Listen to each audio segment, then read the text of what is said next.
डोलिया में। वाह ये चलो ना ना ठीक ठीक ओके बा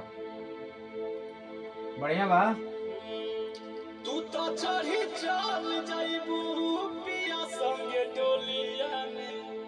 तू तो चढ़ी चल जाइबू पिया संगे डोलिया में।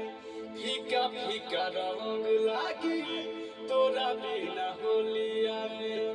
फीका फीका रंग लागी तोरा बिना होलिया में। गाल पगुला लगाई बुके करा के टोलिया में। गाल पगुला लगाई बुके करा के टोलिया में। फीका फीका रंग लागी तोरा बिना होलिया में। फीका फीका रंग लागी तोरा बिना होलिया में। फीका से कह जाता